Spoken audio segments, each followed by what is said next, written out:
Hello everyone, this is Christy with MyScrapbookEvolution.com, and it's time for Prompt 3 of the Stencilfied Journal Project.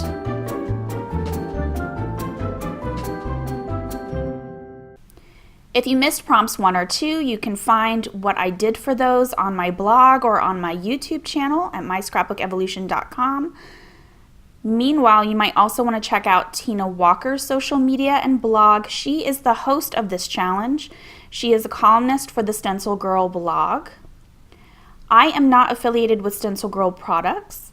I am a happy user and I am doing this project just for fun. I'm not paid in any way. So on to prompt 3. The challenge for prompt 3 was to stencil on a leaf and add it to your art journal page. Now, I chose to work with mint leaves. We have a mint leaf plant growing in our apartment, and I kind of had a vision of creating a crown for some kind of lady. I've been working on a lot of portraits, and so I wanted to continue with my portrait practice. I'm using gel matte medium to put the leaf down. One of the things that I learned is that you have to be gentle about this because some of the leaves will tear.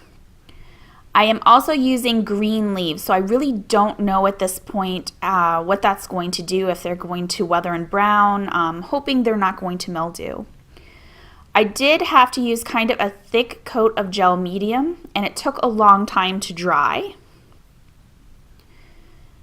But it was very textured, and I did like that the leaf gave it some texture, but again, in order to get it to stick, and keep flat, I really had to put a lot of gel medium onto the leaves. And I also added in a few pieces of paper with the gel medium, just some scraps that I had from a flyer that had been left at my door.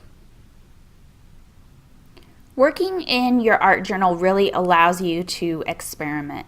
And I was experimenting with 2 new products on this page. One being a generic brand of gel matte medium I had never used before. It was actually the only one available at the art supply store closest to me.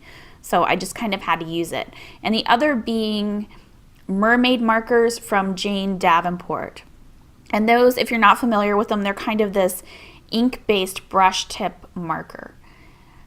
What ended up happening is that I had a lot of accidental errors occur. I'm not sure if it was the gel medium, if I just didn't apply enough, if I applied too much. My initial choice was to leave her skin tone as that kind of brown craft color and just do some highlighting and shading.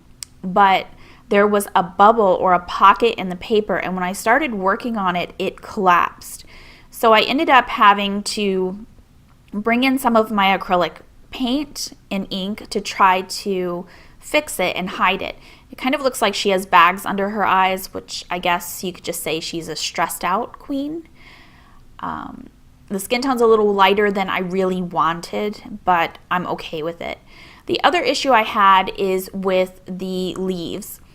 Now, they seem to be preserved. They've still got the bright green color from my initial use of them when I applied them, but the gel matte medium dried milky white in a few places instead of clear, and I figured that I will just kind of hide that with the stencil. I'm not sure if I applied it too thick or what I did that caused it not to dry clear.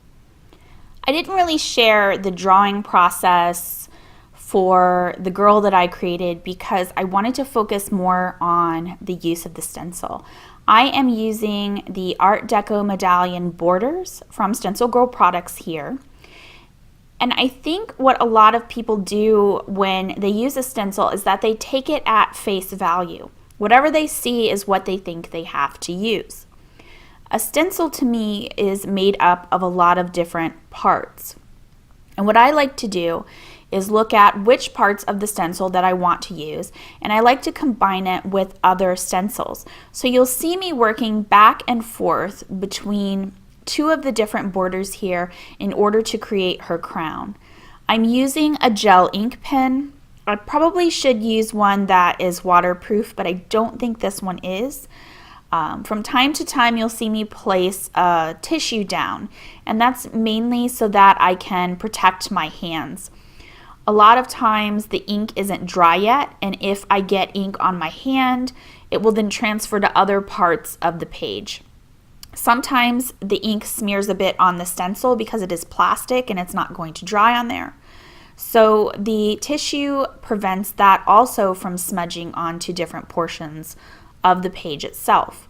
So the end result is a design that comes from the stencil, but is still very unique to me.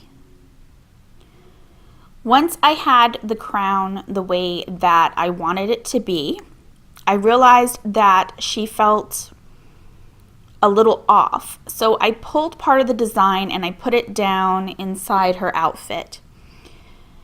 I also stenciled a little bit on those brown scrap pieces of paper, and that helped me to frame her. It's using a little bit of diagonal flow, and it just kind of frames her onto the page. You can find a close-up of what the completed project looks like on my blog at myscrapbookevolution.com. The link will be below this video in the notes. If you search for hashtag the Stencilfied Journal, you can see what others are creating for this prompt. And of course, you are welcome to join us. If you create something with this prompt, you can leave a link in the comments for this video or in the comments on my blog post.